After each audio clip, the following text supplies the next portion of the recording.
It's a many happy returns. It's Monday the 1st of June and you're listening to the Luke and Pete Show. Lukey Moore, how the devil are you doing? I'm very, very well, Peter. Thank you very much for asking. How are you? I'm good. I'm enjoying the slightly different angle on your camera. You get to see a little bit more of your green walls. What pictures are you going to put on the wall behind you? Well, we've just had a little debate about that with the Wi-Fi I have access to, actually, because Spitfire. Big picture of a motorcycle and a lady.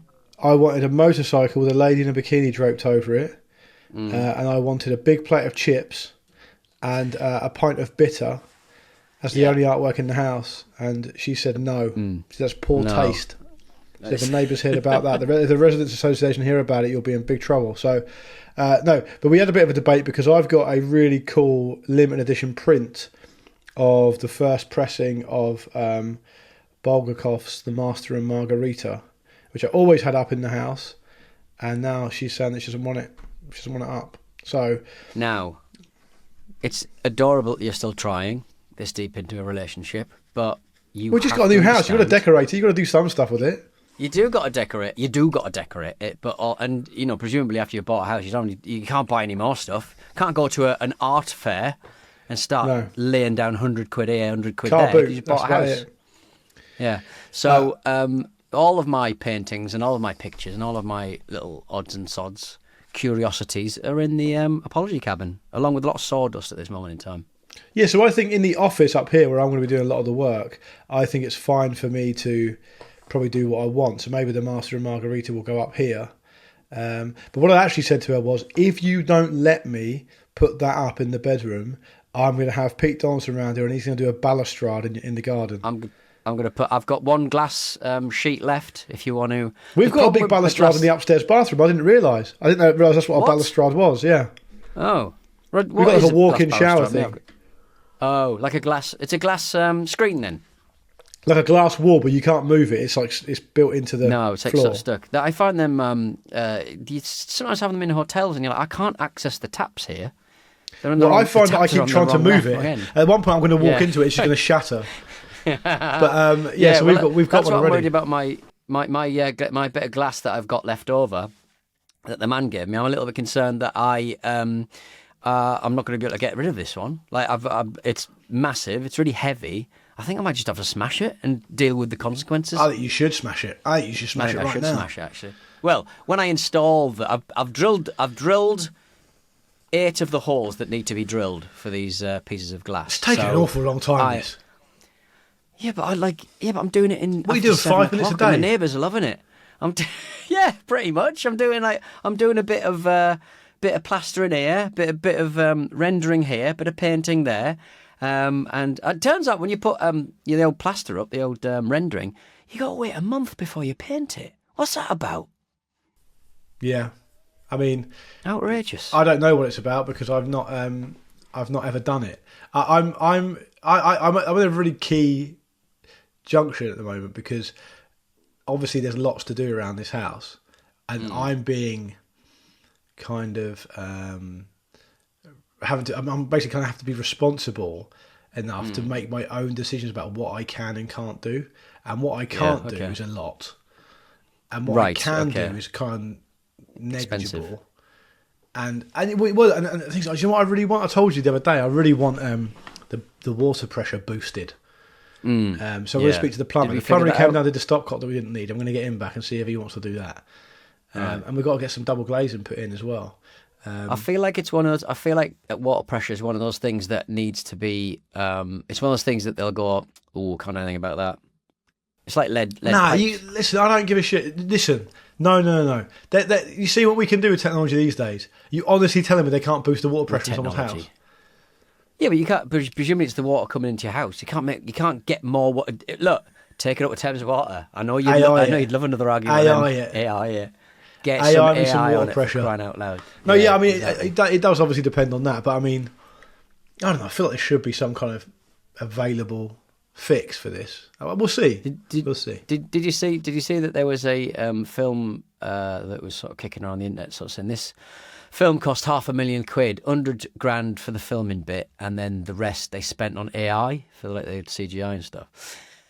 And everyone's very excited about it. And but you do sort of go, I don't want this to be the way it all sort of goes down. Because are you familiar with the Essex series of films called Rise of the Foot Soldier? Yeah, of course I am. Yeah, I get it served up on my Facebook. Yeah. Or part of the reason I'm hardly ever on Facebook is because just clips from Suits. Is it Suits or... yeah, it's Suits, isn't it? The two lawyers. The Meghan Markle. The one with Meghan Markle in, yeah. I get a lot of Suits. I get a lot of Rise of the Foot Soldier content. And have you seen the man who's in Rise of the Foot Soldier? I presume he funded Craig Fairbrass. Paid for it. No, there's another. Oh, the other guy who wears the wig, Terry Stone. Yes. Why does he wear a wig? What is that? Is that a joke? Well, because he's playing. It's based on some real characters, isn't it? So he's playing. That's what the guy had hair like in like the 80s or 90s or something. I understand. That makes more sense it now bonkers, because he's in every film. Looking, I just thought he turned up to do some filming and then decided that he was going to wear a wig to look cool. But what a curiously tangled web we've weaved for ourselves as a society, where for some reason. That I don't believe that the people running the Rise of the Foot Soldier official or fan accounts have got the heads up on what the Facebook algorithm favours over quite a lot of other content creators. Yeah. So it just must be that the algorithm itself has decided that you and I want to see Rise of the Foot Soldier. I never talk about the film. I've never seen it. It's not my cup of tea at all. I have seen it in clips. I think I've probably watched most of it in clips. Yeah. But it's relentless the amount you get served up. Proper naughty pills. Oh, yeah. Let's go get some pills. But are those films still sort of coming out? Because now I moved to Essex, maybe I get a piece. I think they're still like a northern. You'll be in one. You'll be in one. Yeah. You'll be like you'll be like a very effeminate northern fence or something like that. Yeah. You definitely get killed. No, I'd be a bad guy, but I'd be very camp. A very camp bad guy. What would you do when you walked in the room to do the deal? What would you say? Hello, boys. Got the materials. Shall I play Terry Stone? Shall I play Terry Stone? Okay. Yeah. Fuck me, it's a nonce. Yeah. That's rude, Harry. And may I say, your hair's looking resplendent today, and we all know it's not real. Ha-ha. Get your noncy fucking out of my sight, you sigh. Now, gentlemen, I have come here not to talk to you, Baldy. He's a mug. He's a mug, Terry. I've come here to sell you some of the very best heroin north of the Burgain parties. Go and get my shooter. Or south. Go. You're not really listening to anything I'm saying. I'm a very, very important big Terry, go and get my crime shooter. Underworld. And there's blokes from like the Bill rock up. Yeah. And he's like all sorts of people and they'll just sort of turn up. Yeah, I absolutely love it. I don't know what it is like a really, really, really shit version of the excellent Sexy Beast, is what it is. Yes, yeah. Sort of that's what it seems to be modelling on. That's what it seems to be. That's the energy they seem to be going for. But it's bit of lock stock in there. Peter, there's been a lot of feedback in the negative around your claim that. What's a surprise! You're doing corrections, and you've got the vim and vigour, the interest in doing corrections one week, and it's all about me being wrong, is it? It's not necessarily a correction, it's more just a kind of follow-up on your... And this is going to sound crazy in microcosm, out of context, particularly to people who don't listen very often, that you made quite the claim last Monday that suicide bombers can only be identified by their bums. And that's not how I said it. I said that I'd heard because bums are meatier and juicier. You'd heard.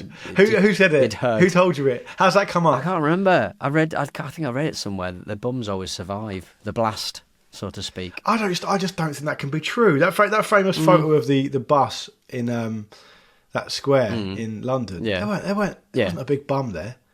Everything was going up, wasn't it? Everything went up and out. What's happening at the bottom?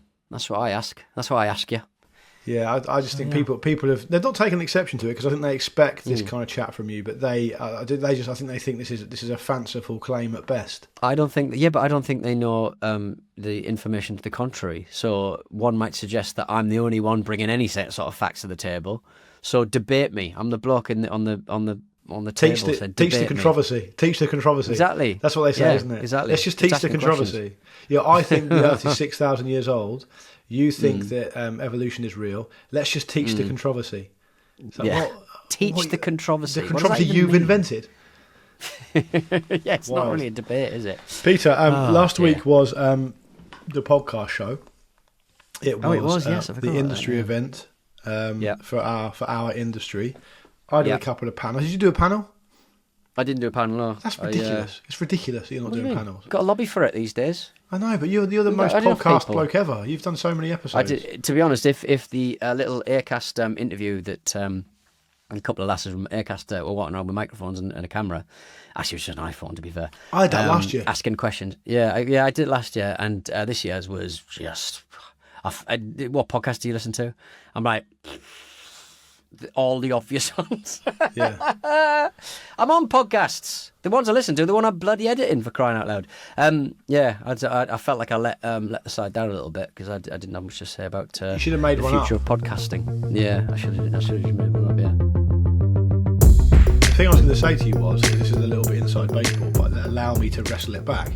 There was a panel and one of the voices on this particular panel was a woman who has created a company that makes exclusively AI hosted and produced podcasts, and she claims to have made they make 10,000 episodes a week or a month or something, and there's not any human interaction there at all, and the Q&A was quite vociferous, shall we say? Yeah, people just going, "What are you doing here?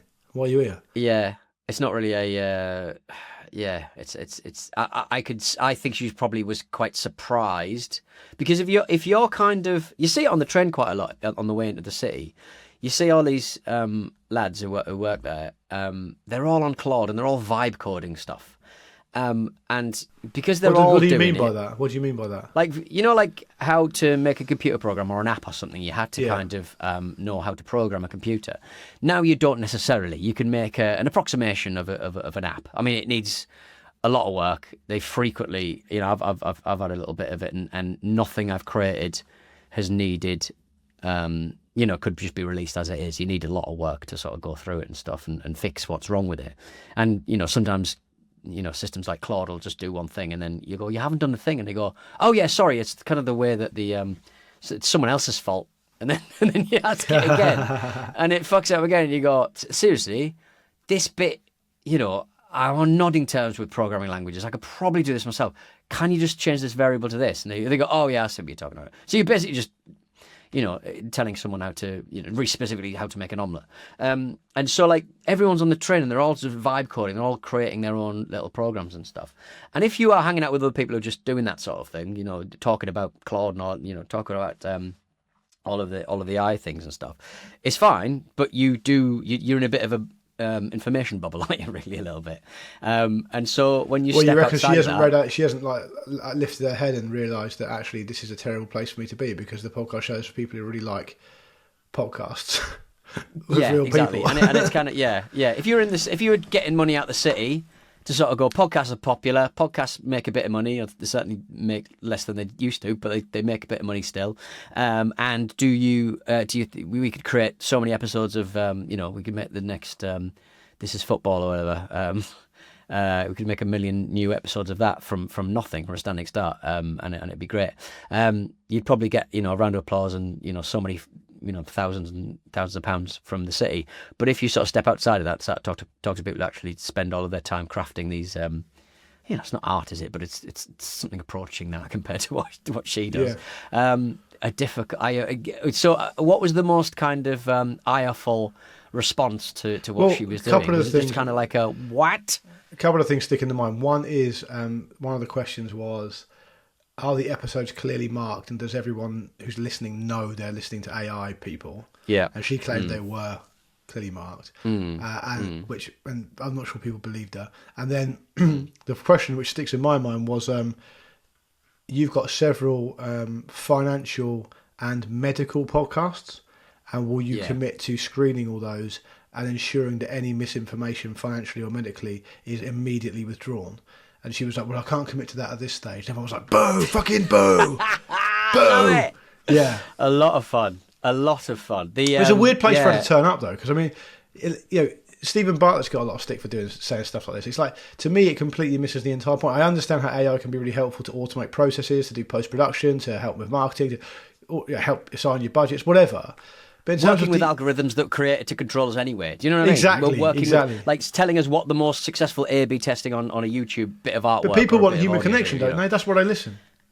Yeah, and also when you're doing something like that, if you've ever listened to, I've been caught a few times watching like some, historical kind of collection of football. Oh, I got caught with the Max Dowman one the other day. YouTube. Gutting. Which was the Max Dowman? Was that AI or was that kind of? Well, it's him turning up back at school after Arsenal won the Premier League and all his classmates clapping him, and apparently it was not real. Oh, nice. Okay. Who's making that?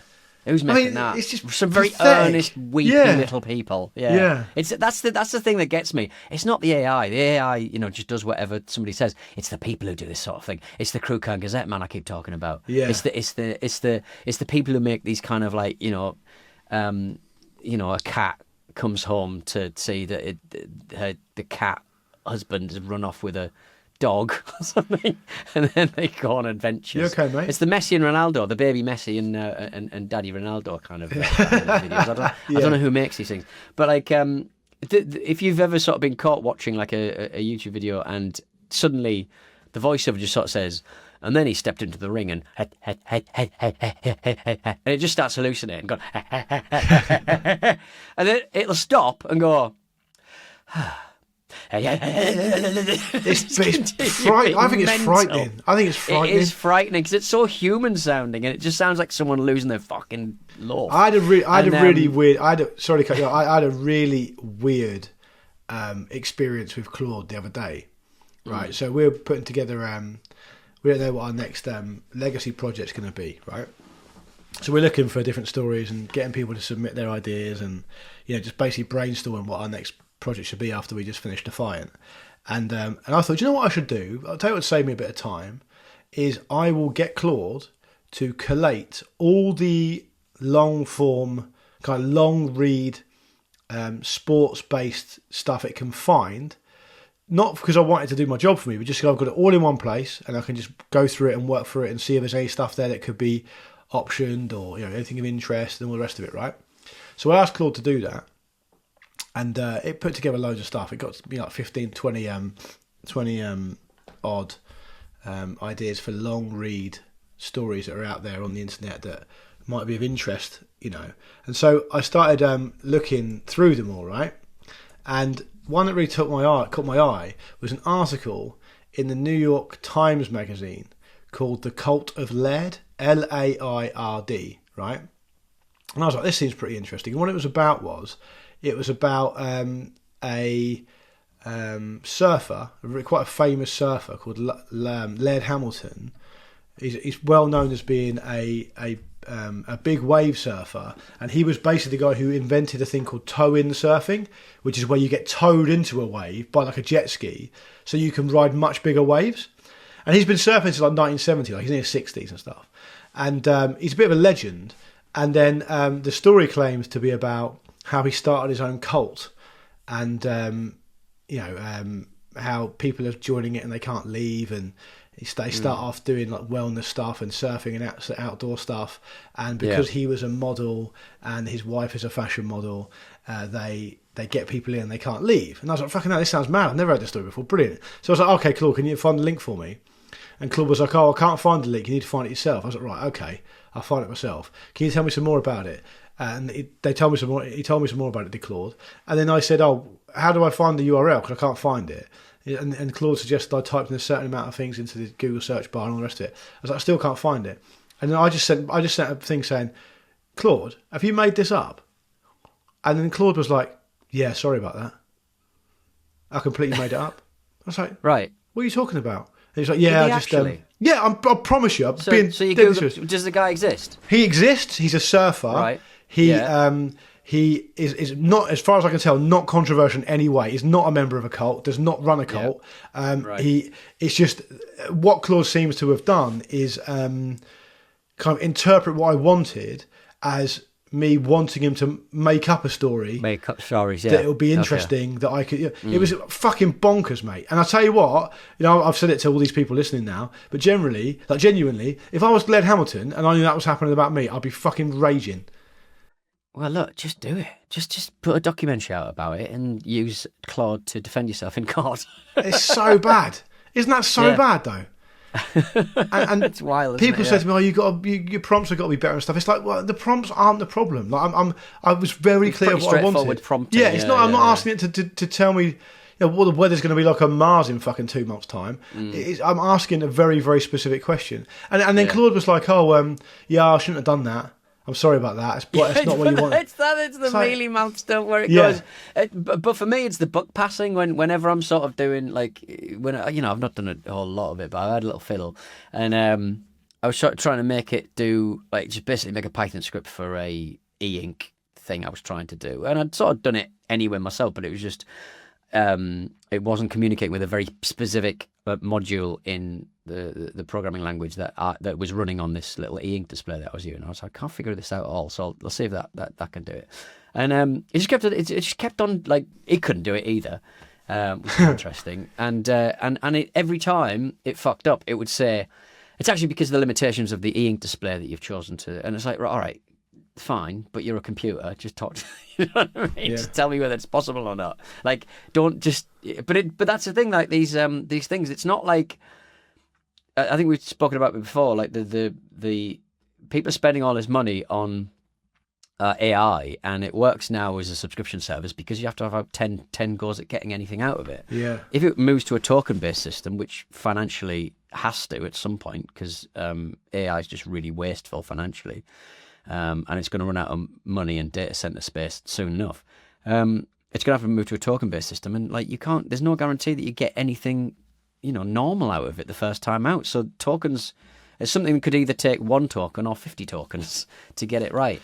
Yeah, that's really interesting to me. That token system, Pete. That token system seems to me like it would be the death of the whole thing. I mean, what on earth? Like the whole internet is if you think of you couldn't limit Google searches, for example. I mean, but it is like that. Yeah, it takes you Google something a few times to get to where you need it to be, and it's exactly the same with AI because these data centers aren't getting put online in any kind of short order, and by the time a lot of these data centers will go online, the ones in Abilene, Texas, by the time they go online, all of the tech that's being installed will be it's like the Forth Bridge, it'll be out of date, and you've got to put more stuff in, new processors, new GPUs and stuff. So it's starting to look way more precarious than what it used to be. There's I think it's Amazon. I think Amazon workers who work for them, they've got an inbuilt kind of AI system, and they are using AI to do all of the non-important tasks just to make it look like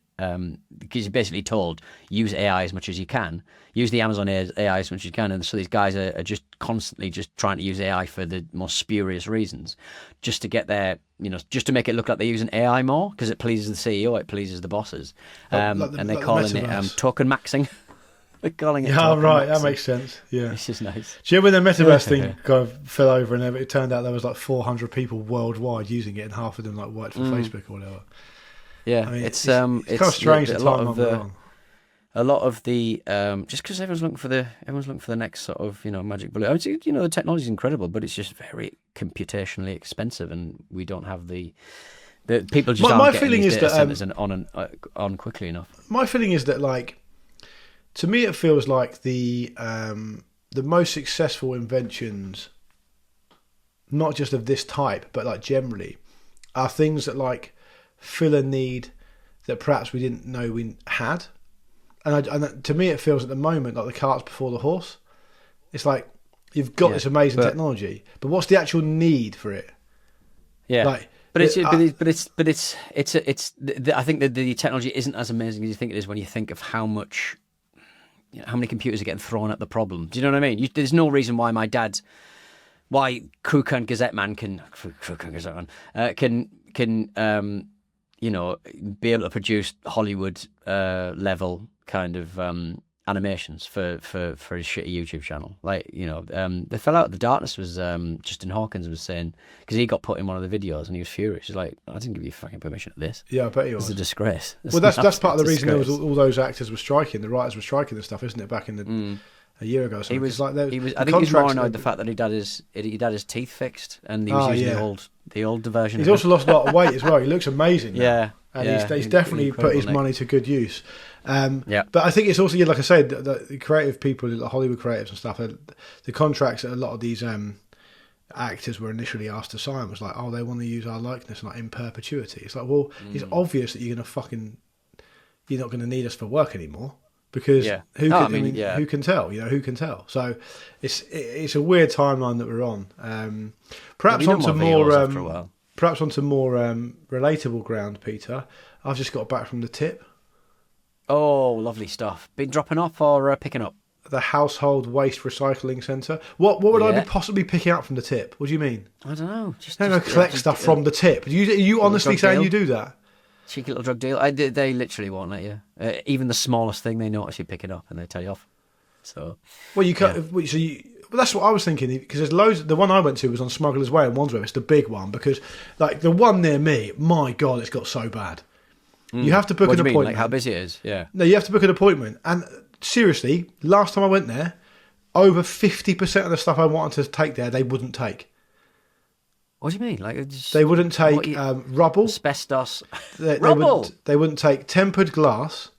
They wouldn't take material or furniture. What are they taking then? Exactly. What are you for? What are you for? What? Why are they not taking that then? So you got to go to Smuggler's Way as they take everything. To be fair to Smuggler's Way, very good automated system down in Wandsworth, and they take everything. They've even got 2 massive skips that just say anything goes. Really? What? Just anything you want to put in there? They say don't put anything that you know to be recyclable in here, but anything else can go in there. It's just I like the sort of, you've got the main, you know, wood, the stuff that is like sofas and stuff, and then you've got your recycling bits and clothing as well. But then you've got your rubble, you've got your building materials, you've got your gardening waste stuff, garden waste. You've got your e-waste, all the tellies and all that stuff, bicycles, things like that. Yeah, there was loads. That's what I was going to say. There's loads of TVs there. Yeah, wild. You can make yourself a big video screen at the tip, and there's ones where like it'll just be like a little bit where you put car batteries, paint, oils, car oil, different kinds of oils. Oh, mate, I love it. There was also a list of certain chemicals that you can't take there, that you have to call a special number for them to come and collect. And I was like, I wonder what they are. I'd love to know what they are. Why would you have any of those? Because it's not a commercial place. You can't go there as a business. You can't go in there with a van or a lorry. You have to go in with a car. But that's the thing. Like, the annoying thing is you turn up, and if you've got like anything that you can fit something decent in, you know, I don't know the difference between a Toyota pickup and a people carrier, because it can carry exactly the same stuff. Yeah. Just because you got my car's pretty big, but I was allowed in. But I had to book ahead of time. But what I was going to say to you was that when I was there was a bloke, quite an awkward bloke, who was standing next to the one that I was using, and he was trying to get the attention of one of the operators there. And I was thinking, oh, right, it's like an animal in there or something, like like a squirrel or a rat or a fox or something in there. Right, yeah. And so I went over there just to have a look, have a little nosy. He looked quite urgent, if you know what I mean. He was like, excuse me, like that. And I was like, oh man, there must be an animal in there or something. So I went over there. I promise you it's true. Looked at him, looked over, and he had just thrown a nice pair of his shoes in there by accident. Can you get my shoes out? And this guy came along with a massive extended arm like picker. Yeah. And picked the shoe out. Two shoes out, one at a time. How's his day gone like that? I think what happened was he was probably keeping the shoes in the boot, and he kind of scooped everything up and chucked it in, and then he realised. Right, okay, yeah, nice. But I actually love a tip. I actually love a trip to the tip. We love a tip. I'd love to work there. I would absolutely love to work there. The visceral, just having one of those kind of like those things that like push all the stuff down further into the bin, making most of all of the space that you've got. I absolutely adore it. At Smuggler's Way, there's there's a guy in a massive, almost like converted JCB with one of those on the end, and he just goes up and down the road. Yeah. Squish. Smacking it down. It's exciting stuff. It is good stuff. It is. It's big boy stuff. Love it. All right, then. We'll be back for the next dose of the Luke and Pete Show, if that's all right with you, on Thursday, the 4th of June. I've been Pete Donaldson. That man there has been Luke Moore. We'll see you soon. Go get the shooter.